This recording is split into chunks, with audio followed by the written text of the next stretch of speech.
Now, Dr. Corsi, I'm going to go into the latest crazy conspiracy theory about Seth the Rich. I'm not saying this is what I believe. I'm just reporting on people saying that it could be possible. And you can hear me, okay? Maybe you could kind of add it up. You hear me better? So people are now theorizing.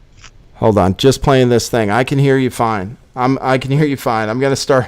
I'm gonna start. Right, I'm gonna start this back. Yeah, I'll play this and then we'll get started. Saying that it could be possible, and maybe you could kind of add it up. So people are now theorizing that Seth Rich is still alive, and this is a rumor that is now being floated around because of a picture that a guy who I guess you could say resembles Seth Rich. I mean, it's kind of a hazy picture. I don't know how you could make that assumption. However, I will say this, Dr. Corsi, the thought of it intrigues me because it actually would explain why we're not getting any answers. If you think about it, it actually would explain why we don't have an autopsy, why we don't have the hospital record, why we have none of these records if he is still alive and they're keeping him as some protected witness or something. So again, I'm not saying I believe that. I'm saying, though, if you would believe that, it would actually explain why we're not getting all these answers, because they can't if he's in witness protection. I'm not saying I believe that. I'm just reporting on that. What it is, not saying we believe what we're going to say today, just that we're reporting on it. So you heard it from InfoWars. I'm having a little audio problem. Gosh, I wonder where it's coming from. I'm going to close my browser and see if that fixes it. No, I'm having let's see. No, I'm having an audio problem from Skype. Well, I think we're gonna have to live with it. I can still hear you okay. So, ladies and gentlemen, I'm joined by a guest today who is, you might be asking, what's he doing here? This is a guy that Marcus Conte. Is it Conte, Marcus? Conte. Marcus. It's up to you. Marcus Conte. Marcus Conte. I've been having technical problems. We're late because of all these technical problems. I'm still maybe going to have a few more. We're going to hope for the best. I played you a little bit from InfoWars saying that there's a conspiracy theory going around that Seth Rich wasn't murdered. We're going to get into that today. This gentleman who I'm about to have on, I happened to see right before the Seth Rich press conference, the latest one, that he had a video saying that he doesn't think Seth Rich was murdered. Some people remember that last summer, before I got all tied up with George Webb and Dave Acton and Jason Goodman and everybody else, I had a theory that Seth Rich didn't die. And there were some other people saying things about Seth Rich, and a lot of questions have been asked. And you just saw on InfoWars some of the major details, which is that there's no body, there's no autopsy, no medical reports, no ballistics, etc. And we'll get into that as we go along here. We have some other interesting information about Seth in general that we might get to in the show, and then we'll learn a little bit more about Marcus. So thanks, everybody, for joining us. We really appreciate it. Thanks for sticking with me through the technical difficulties that we've been having. Marcus, I want to ask you, you are in Brooklyn, New York, and you have a channel with a couple hundred subscribers right now. Everybody for joining us. Hold on. And you said you became an investigative journalist, I believe, about a year ago. I want to know about that process, and I'll get you pulled up on the screen. Yeah. So thank you for having me on the show. I do a little blog, a YouTube blog. I'm what you might think of as a. Can you hear me, Nathan? Yeah, I can hear you just fine. Okay, sound great. You know what the problem is? I can't hear myself talking. I only hear you. So I'm going to just unplug for one. I'll do it without the headset. So I was I worked for a municipality. I worked for the Department of Sanitation in New York City, right? And I was just a regular guy. I had no intention of being a whistleblower or a guy, justice warrior or any of these things. I was basically, a guy who worked for the city of New York as an enforcement agent. And then what I discovered was, in that process, I discovered a illegal ticket quota, right? And the ticket quota had been going on for like 30 years, right? Now, ticket quotas are illegal in the city. Now, it's not a big deal, you know, it's not a big, like, oh, shitty.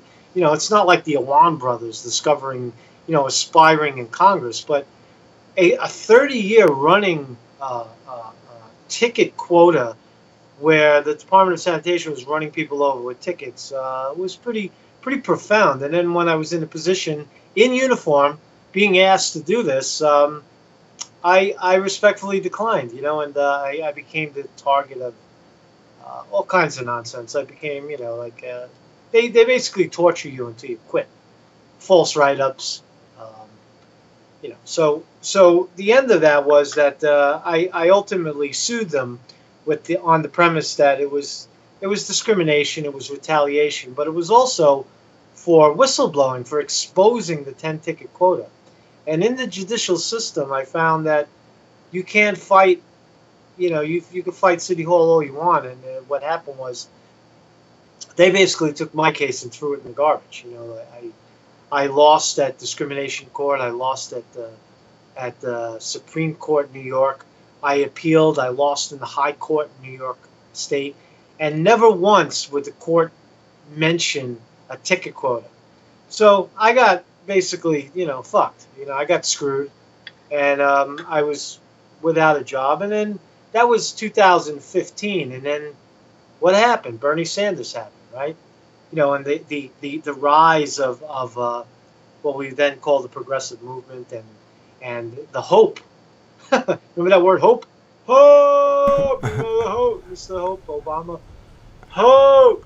So all of that experience led me into a blog, right? It was about a year into that process. Like ABC covered my whistleblowing. I had solid evidence. I still have, it's on YouTube, you can listen to it. I have actual recordings of the supervisors describing to the staff the 10-ticket quota. And I provided that to the courts, and they still said no, and they wouldn't listen to it. And, you know, that's a profound thing to happen. I mean, it was a devastating blow to my belief that democracy still existed in America. You know, where you could challenge the court, you could have your day in court, and it turned out to be a total lie at the highest. See, like if I'm suing you or you're suing the guy next door, that's one thing. But when you're confronting the establishment, you get buried in a way that until it happens to you, you can't believe how intense it is. So I started to expose it in a blog, right? Because I knew I wasn't going to get any justice in the court. So I started to create videos that I was talking directly to the people. I made the viewers and I made the staff at DSNY my judge and my jury. And in the court of public opinion, I won. You know, so I don't think anybody that followed the case really believed that DSNY was right and I was just this horrible employee. And no, it was a fucking ticket quota, man. They were running a ticket quota, and I exposed them, and they fired me, and I sued them, and Eric Schneiderman and all the politicians in New York, de Blasio, and they just buried the case, refused to listen to it. So that was the birth of You know, I'm also a musician, so that, you know, getting your chops up in front of a video wasn't that much different than perhaps performing a song to an audience. Yeah. So you know, that's my story, and I'm probably maybe 300 or 400 videos in now. I like to focus on the big picture. I'm me, myself, and you know, and I was a fan of George Webb as well. I think when we get into the Seth Rich thing, I'll you know, tell you my gathering of the facts. And from a perspective of kind of like the same perspective that what's the DNC lawyer's name again? Jared Beck. His perspective is one of a legal perspective where he discovered that when you fight the establishment, that evidence no longer matters. And you know, so I come from that same school. I'm not conspiracy theorist. I believe in facts. I believe in evidence. You know, when we talk about Seth Rich, I followed it as a pedestrian, and like everybody else, I watched George Webb chase the demons around the street for evidence and footage and something. I watched Ron Wheeler, the investigative journalist, the investigative reporter down in D.C., say that there are no facts. There's nothing to support a murder, in that fashion. Yeah, there's something. And go ahead. I we'll talk more about that. But that's who I am. That's how I got into this, and from that I figured, well, you know what? I can't let the politicians have all the fun. Might as well run for office. What the hell? I got nothing to lose. Yeah, we'll talk about. So I like doing it. It's a lot of fun. It's a lot of fun, and it's a good way to give back, because we don't really have guys like you, guys like Jason Goodman, guys like even H.A. Goodman. As much as people like to bash him, is doing a tremendous service to the country by bringing human perspective to the corruption that we're seeing across the board. You can't believe the media. You can't believe the politicians. You can't believe the FBI. You can't believe the CIA. It's all control. It's controlled opposition. It's a bunch of guys, oligarchs, that own and operate these outlets, and all we have is ourselves now. And it's a wonderful time to be in new media. Pat yourself on the back. You're in. This is the church of what's happening now. So. Yeah. Can you hear me okay, by the way? You talking? Can you hear me? Damn, he can't hear me. Are you there, Nathan? Can you hear me? No? Can you see me? Are you there? Are you there? Man, I lost him. Damn. See, this is what I had a problem with. Okay. Can you hear me now? Can you hear me with your earphones in? Not really, but... oh, wait. That's better than nothing. Can you hear me? Hold on a second. Okay, all right. We're getting this fixed. Were you able to hear me? You heard me, right? Yeah, I heard you. I was just talking to myself?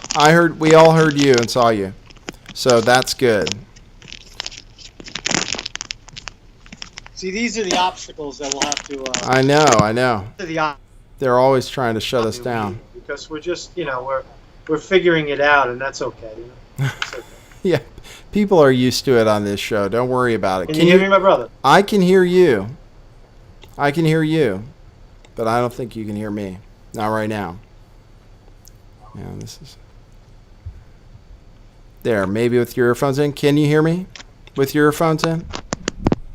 No? Yes? How about it? There, can you hear me with that? Yeah, I can hear you. I hear you, but I can't hear me. But that's okay. I'll figure it out. Yeah, don't worry about that, because. So did you hear was my rant clear to the audience? Did you hear me? Or? Yeah, we got it. We got the whole thing. All right. Oh, cool. You weren't talking to yourself, so we're good. All right, cool. So basically, I'm drinking. I just want to put on a record that I'm drinking out of McDonald's cup, but it's not McDonald's. It's oh, good. I try not to support these corporations. It's lime and water. Salsa. So let's get into this story. I think people are waiting to hear it. So you were a supporter of Bernie Sanders, and you started. So let me ask you this: any time in the past, have you ever thought that an official story like this, somebody getting killed, have you ever said that it wasn't real, or have you ever had any kind of feeling that something like this ever happened? It was just a hoax before? Well, I'll tell you. Like, for example, the Vince Foster thing. Remember Vince Foster in 2000? In 1992, the theory that Hillary Clinton and Bill Clinton got him killed. And to me, at that time, it was I didn't follow politics closely. Like, I never wanted to believe that it was just so corrupt that politicians can kill people. So I guess my answer is no. Until I was actually following the breadth of the cheating throughout the 2016 election, leading into the DNC convention, I would have never believed that the DNC would put out a hit on a DNC employee for, leaking information. I would have never, I would have thought you were, a Fox News conspiracy, which Fox News was for many years, but now the work that Hannity is doing is actually quite brilliant.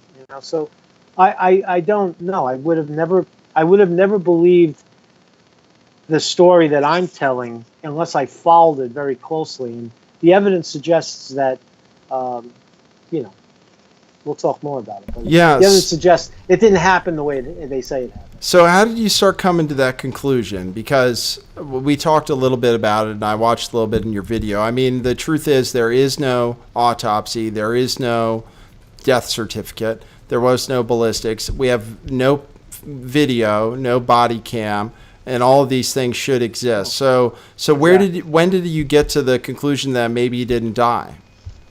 Well, yeah, that came from my experience battling through the legal system. That evidence does matter. I mean, the evidence that Ron Wheeler, the investigator, and others, George Webb. I mean, George Webb went right to the hospital and asked for, he was asking people, did you see anything that night? Who was Seth Rich? And it's just impossible to believe that a crime scene occurred, that gunfire fires out in a DC suburb at 2 a.m. and nobody comes out to the street. There's no police line. There's no pedestrians. There's no video. There's not even a photograph of a body or a scene or a police car racing to the scene. There's no ballistic. There's even further that all the what do they call those? Where you try to subpoena the public record. Imagine you have to subpoena FOIA request. FOIA request to get the public record released to the public. You couldn't even do that. So there's just no evidence to suggest that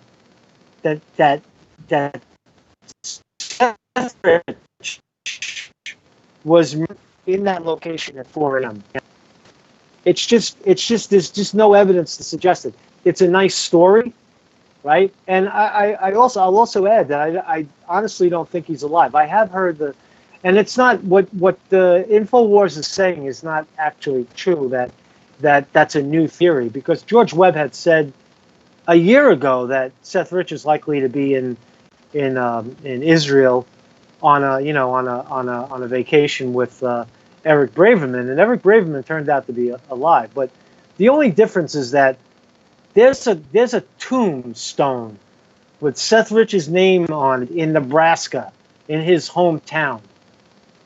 That's different, right? Now there's suddenly to pop up, and could you imagine the conspiracy behind that? Because then they'll try to say that he staged his own death, which is just impossible.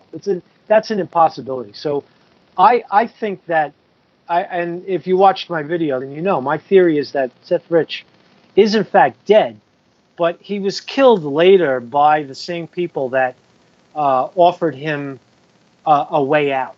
Right? He was confronted with, listen, Mr. Rich, you leaked information, and we're telling you leaked this information to Russians, therefore you're a spy, and we're going to put you in a room for 30 years, and then we're going to make the room disappear, and you're not going to be no effing hero. You're going to be a disgrace to the country and to your family, because they're still running on the. And I think that what happened was he may have bought into that story, and whether he was shot, or not, I highly doubt it. I think that they beat the shit out of him, and then they gave him a deal to make him disappear, and then the staged murder occurred. And then I think that he had a chance to speak to his family and formulate the story. Yeah, I'm going to go to Israel. It's better than sitting in a box for 30 years. And I just think ultimately they had him killed. I think ultimately I don't think he's alive. I think he would have tried to at least squeak out a message. And I think that's the fear of the oligarchy, that if that happens, then that's a living witness saying that the FBI, I mean, can you imagine the dirt he would have on the FBI? Them approaching him and fabricating his own death. I mean, that it's just not. It's not believable that the government would let a guy like that out. It's just. I don't. I mean, what I know, my following and my fascination with the mob and how they knock people off. I don't. No way. Well, he's dead. So let me get to this. You said you got there based on one of the ways you got there was based on a video I've been showing people, and I think as a matter of fact I'm going to show people again just a brief part because you had a question about it too in the video I saw. So I'll take a look at the Seth Rich family interview, and there's one thing I've been pointing out to you guys. This was 2 days I think after Seth Rich was allegedly killed. I'm going to show you just the beginning of this interview and just take a look. His brother is in the front row, and you'll see it looks like he's laughing. And then we'll play the first part of this story because Marcus commented on it in his piece about this. There we go. Gather from what we've heard from the detectives and what we learned from Kelsey, he was talking to her. She heard some noise on the phone. She said, "Are you okay? Are you home?" He says, "Yeah, I'm home." And then I have to call you back. And we don't know what happened there, except he ended up shot twice in the back and they said he was talking to the officers when they first got there. He was maybe stable when he got to the hospital, and then things went bad, and bullets and people don't match well. Yeah. Bruising. Okay, so first of all, I found it very, very odd what he said there. Bullets and people don't match well. It just didn't seem like the kind of reaction you'd have. The family isn't all broken up the way you would expect. After a couple days, you see the brother particularly acting strange. You had something to say about what the father just said, right? Yeah, sure. He said what the father said is fascinating because he said his father contradicts the official narrative. The official narrative was that Seth was out on the street while he was talking to his girlfriend. And then he said, I got to go, I got to call you back. But the father's telling you that the girl said he was home. Yeah, are you home? Yeah, I'm home. So the father is telling a totally, not totally, but a contradictory story. Was he on the street or was he home? The father confirms that he was home. And that's why it supports more of a theory that the FBI was beating the shit out of him or interrogating him in his home. So let's go back because you say that you think that he made a deal. So you think, and this is just a theory, right? And by the way, I guess I'll drop this in. Seth Rich's family is apparently suing people who are spreading conspiracy theories, mostly the grander conspiracy theory that he was the one who leaked to WikiLeaks and that he was killed because of it, basically by operatives of the Democratic Party. And so they're going after and suing, from what I understand, the people that are propagating that theory. And I guess even Rod Wheeler, who actually really didn't propagate the theory, he said there was no information that he was sure of that Seth leaked to WikiLeaks. In fact, there was some fake news about that. Are you worried about getting sued or anything? I know you just have a little channel so far. No, I really could care less. I mean, it's actually, it would be entertaining. I don't discount the power of what's behind the family, which is, DNC operatives. That's who's orchestrating it. It's certainly not the family. The family is I mean, it's crises management. You see them in the video. They probably ran that script 5, 6, 7 times. It's acting.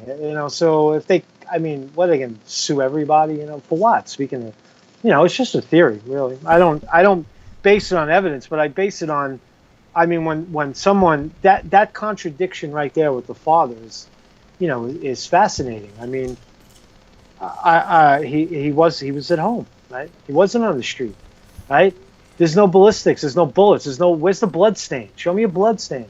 Show me something, a shell. Look, I live in New York City. I live in the city, right? And remember when that psycho recently ran over those people, that he ran over the tourists by the World Trade Center. Yep. He mowed down 5 guys. They caught that guy in less than an hour. They had him.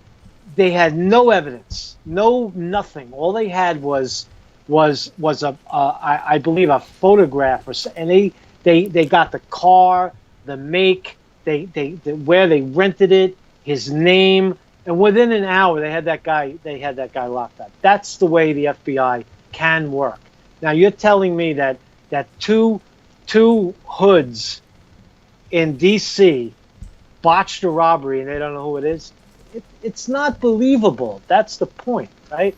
If the family suing and trying to suppress the story, that supports the idea that they were sold on some kind of story that, listen, Seth is in danger and you better tell this story or we're gonna make him disappear. He's in danger and we're gonna renege on our deal and he's gonna serve 30 years in jail. That's what I believe. I mean, I don't see how the family could sit back and not accept the fact that there's no evidence that his son was in fact their son was shot like that. I don't get it. We say no evidence, but there is some evidence, right? What evidence do we have that there was a murder? I mean, what is the evidence we're presented with? There is none. I mean, there's an FBI report, right? Isn't there an FBI report? FBI official narratives in this age is not evidence by the FBI. The FBI is on television right now saying that the Russians hacked into the DNC election and there's no evidence, right? The statement itself, see, people are getting gaslighted bad in this country. That evidence, that's not evidence when law enforcement says, you have to show us the bullets. You have to show us the facts. What are we, children now? What are we, stupid? Official narratives are no longer evidence. I mean, if nothing else, Trump is spectacular at least, exposing that it's fake news. It's controlled narrative, So to answer your question, I don't see any evidence. All I see is there was one testimony of a theoretical witness that said he heard the shots, right? And that guy turned out to be a DNC hack. So there is no evidence. So going back, do you believe then, because your theory is, if I can try to restate it, it's basically that Seth was in trouble. And I guess I should ask you, what was he in trouble for? But he was in trouble. He was given a deal saying, hey, you're in big trouble. Yeah. We'll make you disappear. And right. Maybe you'll explain the motive for that. And that was through our government or the deep state or people connected to Hillary Clinton that offered him a chance to disappear. And then does that mean to you that he was the leaker to WikiLeaks? And you think the story, because now they say the whole Seth Rich so-called conspiracy has been debunked because the FBI came out with a report, these indictments for these Russians, and they say it was, Gusev 2.0 and these Russian intelligence officials. And what do you think of that evidence? They're saying that it's that. So you think? Do you think Seth Rich leaked it to WikiLeaks? I think Seth Rich was the leak. Yeah, okay. I think that he was in part. I think that he was just a Bernie Sanders supporter, and he had no idea the depth and breadth of the oligarchy that they would actually. That they were spending, most people don't understand what $1 billion is, and that they were spending all this money to control the narrative. They wanted Hillary Clinton as president, and they were going to, stab Bernie Sanders in the back, and they were going to elevate Trump. And, and as we see through the Awan story, I don't know if your audience was following Imran Awan, the spy ring in Congress, that the DNC kept themselves so open to a hack, right? That there was leaks all over the place. So I think that Seth Rich was a Bernie supporter. He was a do-gooder. I do believe that, based on Julian Assange or WikiLeaks' video testimony, he kind of alluded to the fact that Seth was the leaker or could have been the leaker. Julian Assange may not know who the leaker is because of the platform of WikiLeaks, that Seth could have been part of the dump. But I believe he clearly was a leak and was confronted, with the story. I think that the Guccifer story is fictitious. The FBI never investigated the DNC servers. In fact, instead, the DNC hired CrowdStrike, which is a private organization, and they came in and they vacated the premises. They took control of everybody's computers throughout the DNC, and through that, Guccifer was born. So I think Guccifer, that story, is a figment of, Robbie Mook and John Podesta and Hillary Clinton's teams. It's a figment of their imagination. And there's also other reasons to believe that they came up with the Russia story, because Andrew McCabe and Comey and these guys were acutely involved with Russian oligarchs. So they figured that they could pin it on Trump, right? But they thought that they were going to win. They thought they were going to win the election, and then they'd make the whole thing go away. But I believe Seth Rich was in part a leak, and I think he was brazen about it. He may have said, guess what, I'm going to go on fucking ABC and I'm going to talk about it. And at that point, the Russian narrative was the way out, right? They had gotten caught.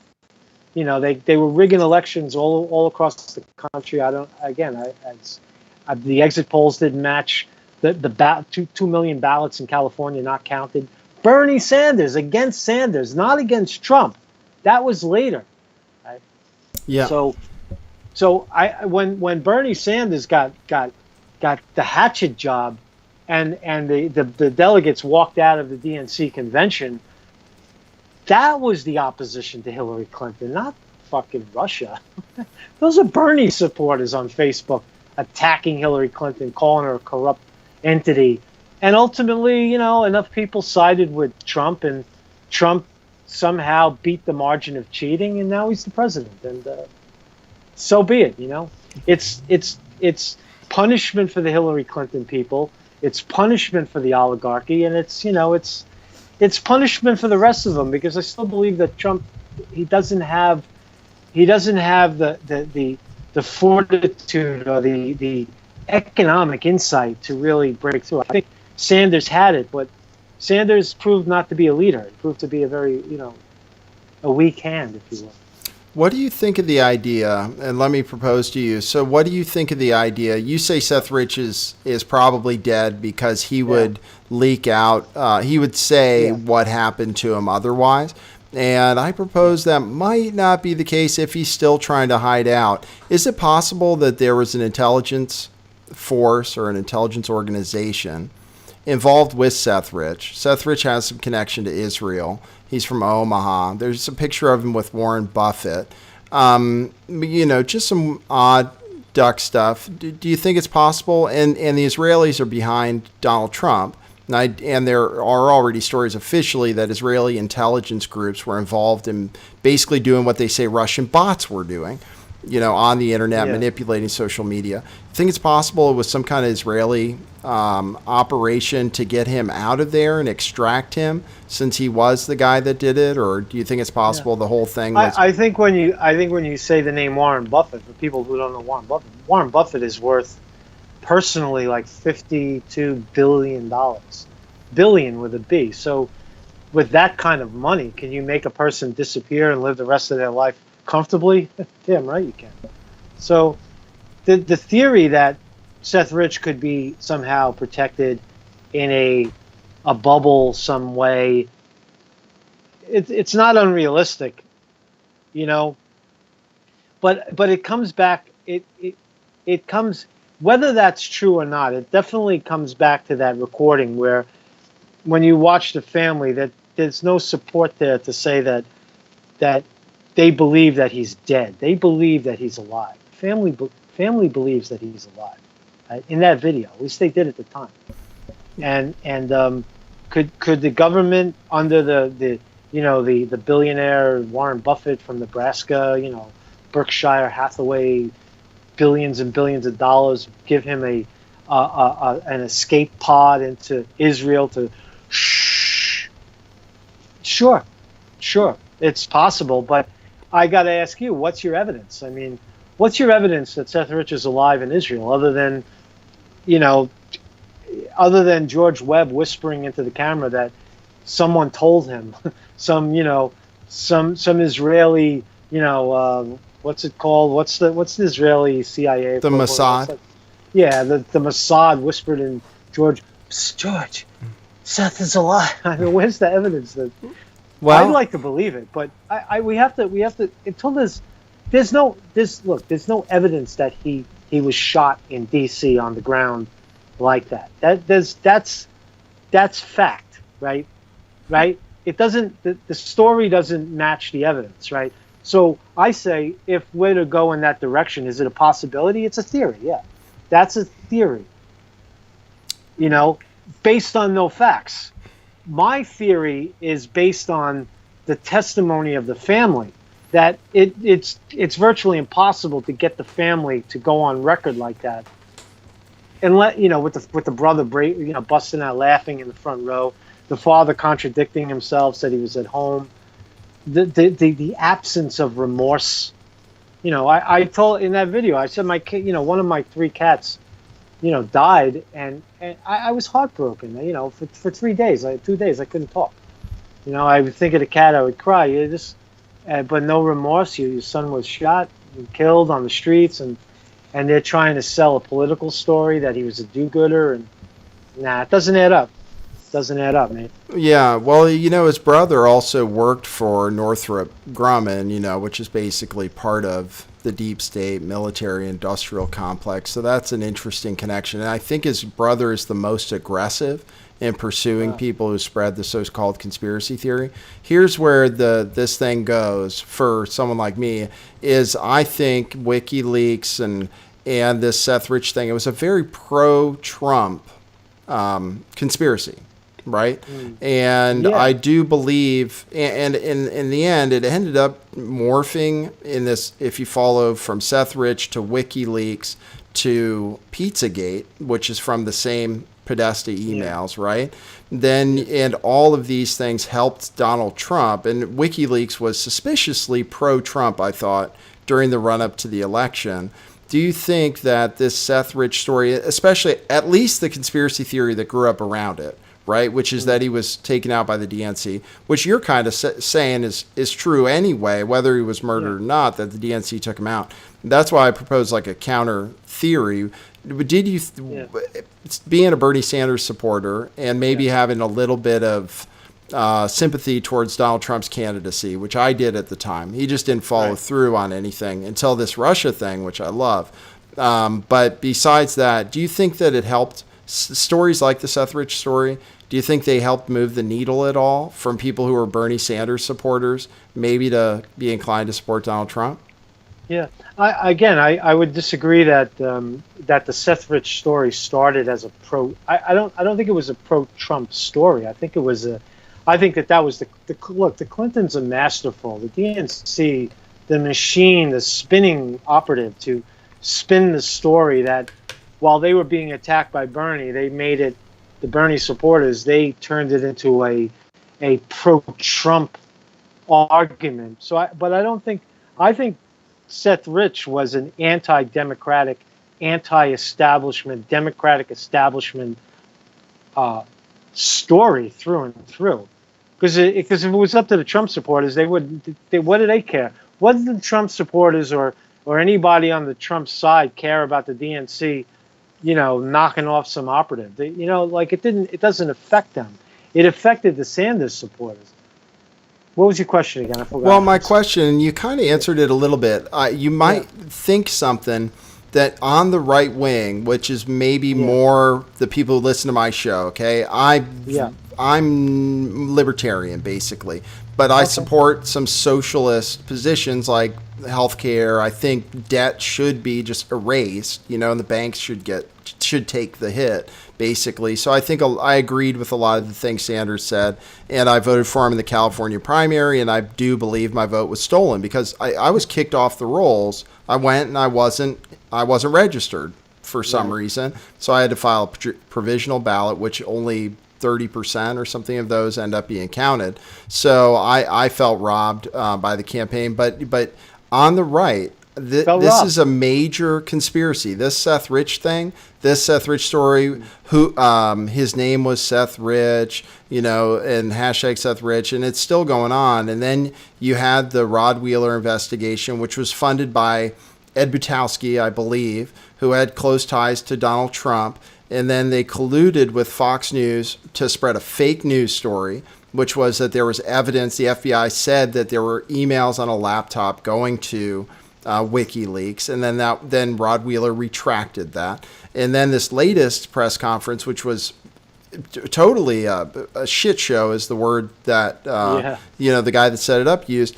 So it has been used on the right as a way to pump up support for Donald Trump, basically, because they say, and focus attention on the evil people, the Democrats, Hillary Clinton, and the people involved in the DNC, Debbie Wasserman Schultz, these villains. So it is actually a big deal on the right. You're saying it affected Bernie supporters, and that's because the emails themselves revealed the inner workings of the DNC and were outrageous, I assume, for Bernie supporters. The whole pay for play, the Clinton Foundation is actually just a giant slush fund. I don't think these are things that average Americans really knew. I mean, the Bernie campaign was one of life and breath, and it was inspiring. And the DNC, they just shit all over him and tried to deflate the ball. And I think Bernie Sanders also one of his fundamental problems is that, why do you got to call yourself a socialist? All of Bernie's ideas are purely American, universal health care, taxation on the corporations so that we could stop the bleeding out the top, close the tax loopholes. Why does a corporation that makes $35 billion a year like Apple pay zero in tax? And why do I pay 30%? Right? That kind of stuff is not socialism. There's a pure American values, and I think Sanders represented that, and the people that supported Sanders, even in his absence, knew that the problem was the DNC all the way up to the presidency. And then it starts to expose quid pro quo at the highest levels, how Wall Street buys information out the back door through senators who become elected and then sell that information.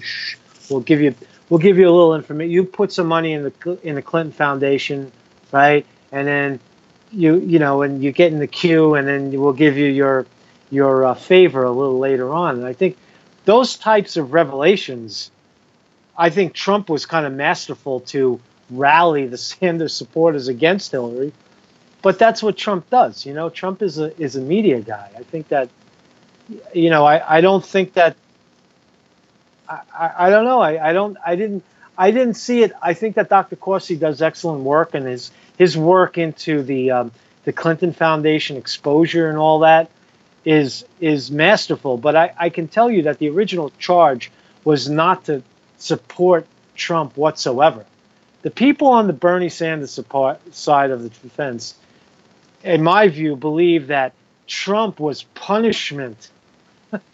Trump was our gift to you, punishment, that nothing will change, that the economy, all the lies about the economy rebounding and unemployment is never been so low, and unemployment has never been so low. That's all bullshit. Those numbers are bullshit, right? So, I'm not a lefty. I'm not a righty. Don't dare call me a Democrat. Don't dare call me a Republican. Don't call me any of those things. I invented my own party, the Bird Party. So, I'm the founder of the Bird Party, right? So, is it birds flying, or is it this bird? I don't know. You pick. It's one of those. It's one of those two. But I think that's what Trump brings to the table, that rigorous honesty and his willingness to, at least in part, call out the bullshit. We're watching the collapse of the collapse of the media, but it's very powerful. The Washington Post is wholly owned by is funded by the CIA. Those are facts. Those are Bezos at Amazon. What did he take? $600 million from the CIA to that's 3 times the net worth of the Washington Post. One contributed.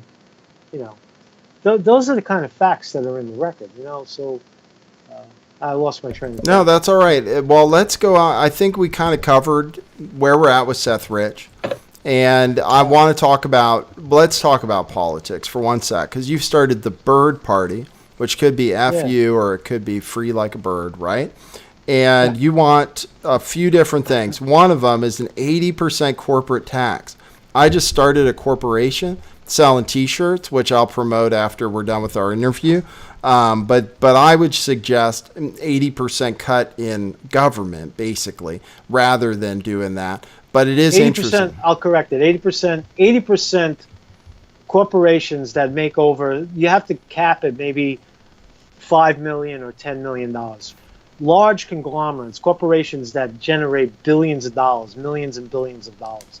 There's only 10,000 publicly traded companies. That's who I'm referring to. That's the corporate tax. Someone like you or I who comes up with a business, you shouldn't be paying, you should be paying a regular income tax up to, once you pass a certain threshold, maybe $10 million in net worth, or you declare yourself publicly traded, then I would say that those companies are in fact public corporations that they must trickle down, and then we're not going to wait for the trickle down. We want the fucking money now. Give us our money in the form of taxation. You're losing the audience that listens to this show. Well, I'll tell you, I agree that they shouldn't pay zero. There should just be a tax which is reasonable that they actually pay. The tax code is just very complicated, and if people would just pay the taxes that are due. And I think the corporate tax cut, is a problem because we didn't cut government at the same time. So people are getting mad at you for saying this 80% tax, but I will agree. I accept that. That's all right. I will agree on medicine though, because I think if we agree, if we're going to say as a country everyone should have health care, then I think socialized healthcare is the only way to do that. And then the only way it works is if psychopaths aren't running our government. And that the problem is, no matter what we do, we have psychopaths running our government. So anyway, how serious is the Senate campaign? You don't have a huge YouTube channel or anything, and I don't know where else you appear. Is it just to kind of get your platform out there so people think about it? Yeah, I don't think that my opponent would be Kirsten Gillibrand. She's the senator from New York. There's 2 senators in New York, Kirsten Gillibrand and Chuck Schumer. Gillibrand, whatever her name is, she comes up in 2018 for re-election. So we'll make a run at her as a write-in candidate. If I get some momentum, maybe I'll go green or whatever.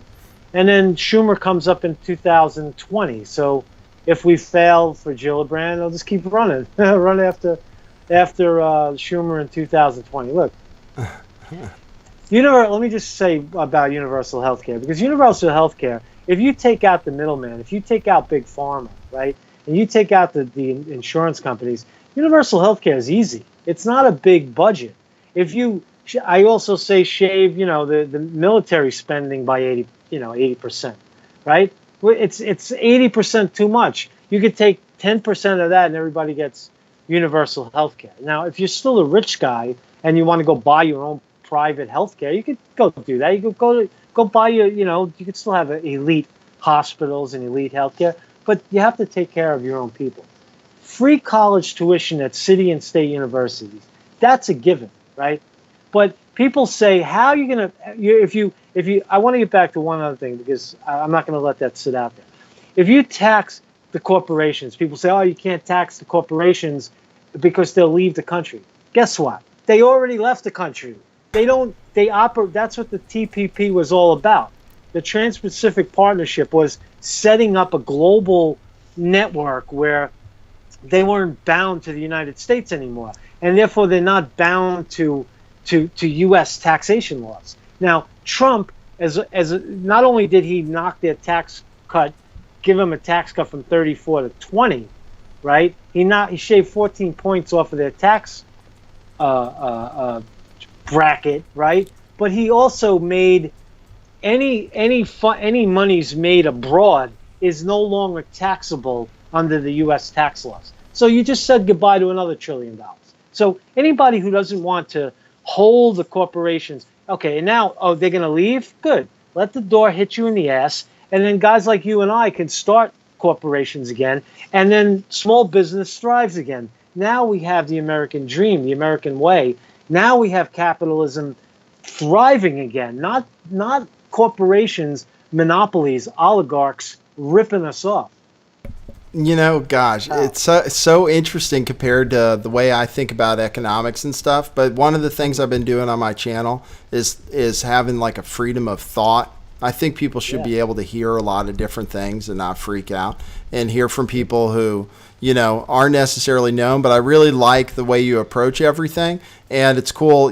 People from Brooklyn are always kind of cool to people who aren't from there. So I thought it would be great to introduce you to my audience. I'm going to make sure to, this is Marcus Conte, and I'm going to link you to the video he made about Seth Rich. And then you guys can watch that, and you can also find his channel through there and subscribe to him. He's interesting, might not be exactly what you agree with, but I think it's worth it to hear different points of view. And you guys got to hear one today. So thanks, Marcus. I'm glad we were able to finally get over our technical issues. Yeah, that was good. Thank you so much, Nathan. Thanks, man. Thank you so much. I'll link to your, once you put this up, I'll link as well, and we'll commingle our crowds. All right, cool. All right, man. See ya. I'm shutting down. All right, cool. All right, great. Hey, interesting still. Listen, different things happen on this show than you see other places, but I think it's interesting to have his point of view on it, given that it sounds like he looked into it a little bit and came up with his own theory. So what I'm going to do now is thank everybody for tuning in. I told you I'd promote my t-shirts. I have the new shirt on, which is decentralized, and Bitcoin is up today, by the way. Although decentralization, I think, is the solution to all of our political issues. We just need to disconnect ourselves from the machine, from the octopus head, I guess you should say, in the center, and become smaller octopuses off to the side. So anyway, that's the new shirt. I think it's awesome. Everybody loves all the shirts at truthclothing.io. That's Truth Revolution Clothing. That's a company I started with my wife. She designs the shirts, and then I sell them to you guys. And look at all the stuff we have right now. All these women's designs for Truth Matters, Russian Bot, the What It Is shirts, everything's on there. And then we also have stickers, bumper stickers, Doshi stickers. We have all kinds of stuff on there, and it does support the show. And it's how we intend to not integrate ourselves with the machine anymore by starting our own thing. And we'd like it to be something that other people think about doing too. Don't know anything about running a business or anything, but we're figuring it out step by step. Me, my wife, Sumi over here, and Doshi up here. So what I'm going to do right now is tune over to Twitch. Now, I might take some phone calls over there just to leave this one up. Twitch.tv/lifttheveil411. And you can download the app, the Twitch app. You can look for Lift the Veil and you'll download it there. Might go over a little bit more information on the Seth Rich thing. Wanted to get his point of view on it. You can also find me on podcast by searching Lift the Veil anywhere they give away podcasts, SoundCloud, iTunes, Stitcher, and subscribe to my channel. Give me a thumbs up. Thanks for having an open mind. We encourage freedom of thought. We ask you guys not to prejudge things, to listen, to think. From me and Doshi for YouTube, going on to Twitch, that is what it is.